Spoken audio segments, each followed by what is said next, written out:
వర్తమానము వినుమా ప్రియ నేస్తమా, విని నీవు ప్రభుని విశ్వసించుమా. వినుమా ప్రియ నేస్తమా, విని నీవు ప్రభుని విశ్వసించుమా. Praise the lord. దేవునికి స్తోత్రం. అనుదిన మన్నా అనే ఈ ఆధ్యాత్మిక కార్యక్రమాన్ని వీక్షిస్తున్న ప్రియ సోదరి సోదరులారా, మన ప్రభువును రక్షకుడునైన యేసు క్రీస్తు అతి శ్రేష్టమైన నామములో మీ అందరికీ శుభాలు వందనాలు తెలియచేయుచున్నాను.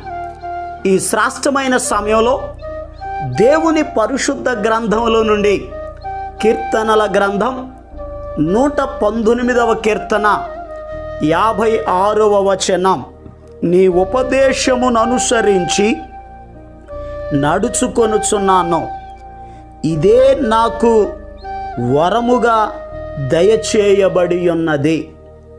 ప్రభునందు ప్రియ దేవుని యొక్క బిడ్డలారా, కీర్తనల గ్రంథం 119వ కీర్తన పరిశుద్ధ గ్రంథంలో అతి పెద్ద పుస్తకం కీర్తనల గ్రంథం.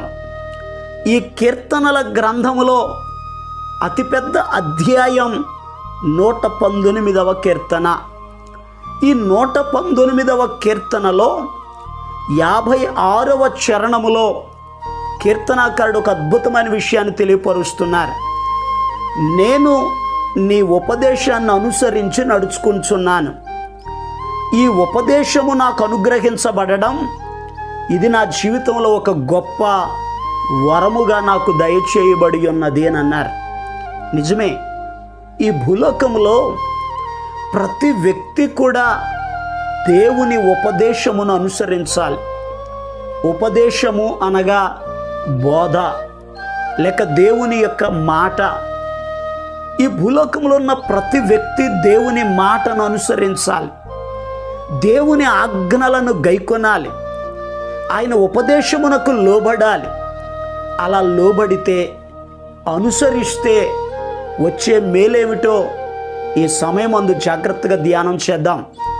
చూడండి, మీ పరిశుద్ధ గ్రంథంలో నుండి సామెతల గ్రంథం 1వ అధ్యాయం 33వ వచనం, నా ఉపదేశమును అంగీకరించువాడు సురక్షితముగా నివసించును, వాడు కీడు వచ్చునన్న భయము లేక నెమ్మదిగా ఉండును. ప్రభునందు ప్రియ దేవుని యొక్క బిడ్డలారా, దేవుని ఉపదేశాన్ని అనుసరించుట ద్వారా ఒక వ్యక్తి సురక్షితంగా నివసిస్తాడు. కీడు వచ్చునన్న భయము లేక అతడు నెమ్మదిగా బ్రతుకుతాడు. భూలోకంలో ఉన్న ప్రతి వ్యక్తి యొక్క ఆశ, కోరిక ఇదే. నేను నెమ్మదిగా బ్రతకాలి, నేను సుఖంగా బ్రతకాలి, నేను సురక్షితంగా జీవించాలి. ప్రతి వ్యక్తి ఆశపడుతున్నారు. ఆ ఆశపడుతున్న వ్యక్తి భూలోకంలో ఎవరెవరి మాటలో విని మోసపోతూ ఉన్నారు. ఒక మనిషి మనుషుల మాటలను కాదు కానీ మనలను సృష్టించిన దేవుని మాటను, ఆ దేవుని ఉపదేశాన్ని అనుసరించినప్పుడు సురక్షితంగా నివసిస్తాం, క్షేమముగా నివసిస్తాం. కీడు వచ్చునన్న భయము లేక నెమ్మదిగా సుఖంగా బ్రతుకుతాం. ప్రియ దేవుని బిడ్డలారా, అందుకే సొలొమోను గారు సామెతల గ్రంథం 3వ అధ్యాయం 1-2 వచనాల్లో ఒక అద్భుతమైన విషయాన్ని తెలియపరిచారు. నా కుమారుడా, నా ఉపదేశమును మరువకము, నా ఆజ్ఞలను హృదయపూర్వకముగా గైకొనుము, అవి దీర్ఘాయువును సుఖజీవముతో గడుచు సంవత్సరములను శాంతిని నీకు కలుగచేయును. దేవుని యొక్క ఉపదేశము దీర్ఘాయువును కలుగజేస్తుంది, సుఖజీవముతో గడపు సంవత్సరములను, శాంతిని, నెమ్మదిని నీకు కలుగజేస్తుంది. కనుక ఈ మాటలు వింటున్న ప్రియ దేవుని బిడ్డలారా, దేవుని ఉపదేశాన్ని అంగీకరించండి. ఆ ఉపదేశమును త్రోసివేయొద్దు. ఆ ఉపదేశమును నీవు అనుసరించుట ద్వారా సురక్షితంగా నివసించడమే కాదు, మరొక ఆశీర్వాదం ఏమిటి అని అడిగితే, కీర్తనల గ్రంథం 119వ కీర్తన 100వ వచనములో 104వ వచనములో ఒక అద్భుతమైన విషయం రాయబడి ఉంది. నీ ఉపదేశమును నేను లక్ష్యము చేయుచున్నాను, కావున వృద్ధుల కంటే నాకు విశేష జ్ఞానము కలదు. 104వ వచనంలో కూడా రాయబడి ఉంది, నీ ఉపదేశము వలన నాకు వివేకము కలిగెను అంటున్నాడు కీర్తనకారుడు. దేవుని ఉపదేశము జ్ఞానమును కలుగజేస్తుంది. ఈ భూలోకంలో చాలామందికి జ్ఞానం లేదు. వాక్యంలో రాయబడి ఉంది, జ్ఞానవంతురాలు తన ఇల్లును కట్టును అని వాక్యం చెప్తుంది. జ్ఞానము లేకయే కుటుంబాలు విడిపోతున్నాయి. జ్ఞానము లేకయే ప్రజలు నశించిపోతున్నారు. జ్ఞానము లేకయే అప్పుల పాలైపోతున్నారు. జ్ఞానము లేకయే అనేక మంది వారి జీవితంలో ఇబ్బందులు పడుతున్నారు. కొంతమందికి భర్తతో ఎలా మాట్లాడాలో తగిన జ్ఞానం ఉండదు.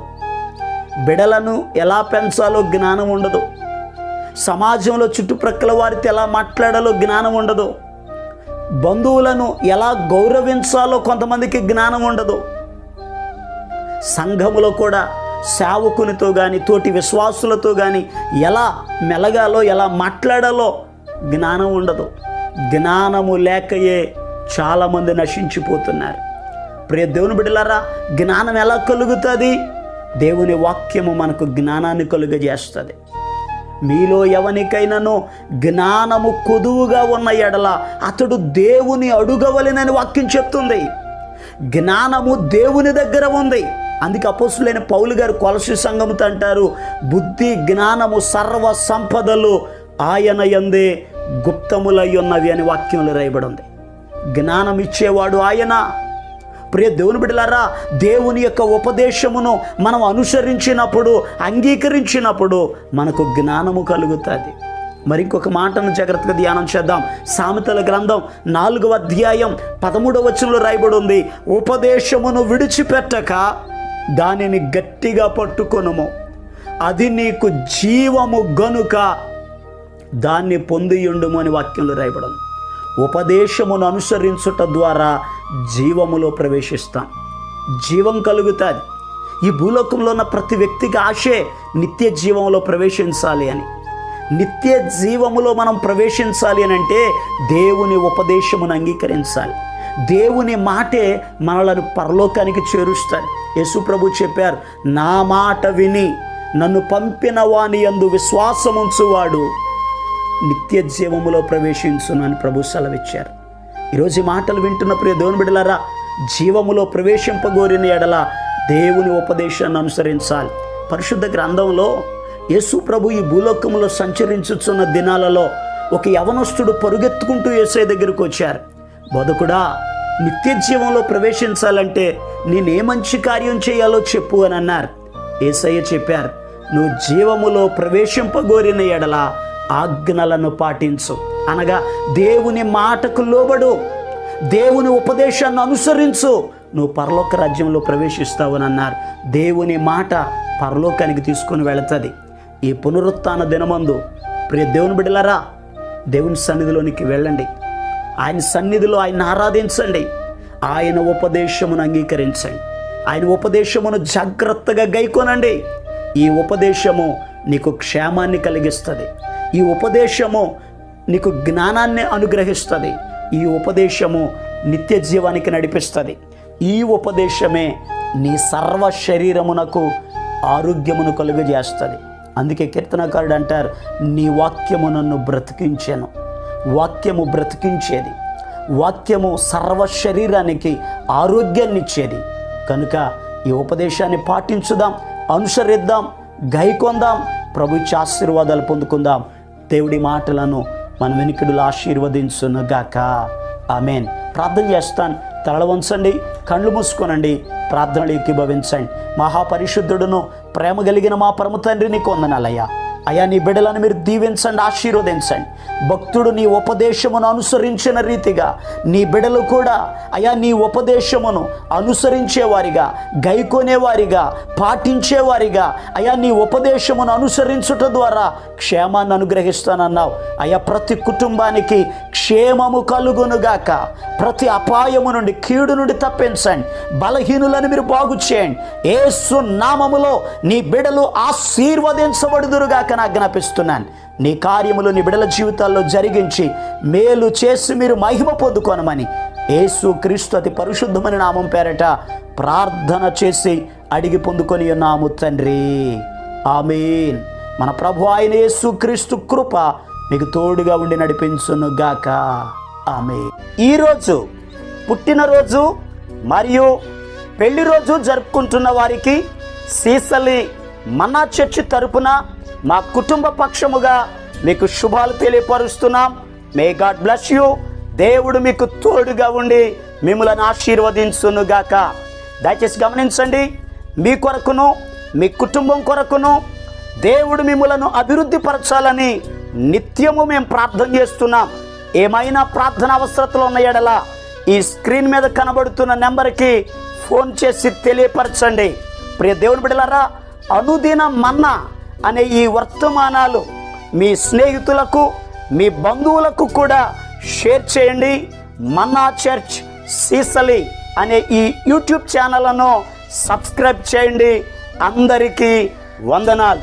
ఎందుకింక కన్నీరు, ఎందుక వేదన, ఎందుకింక కన్నీరు, ఎందుక వేదన, నీ దుఃఖ దినములన్నీ సమాప్తమైనవని తెలుసుకొనేస్తమా యేసయ్య మాటిది.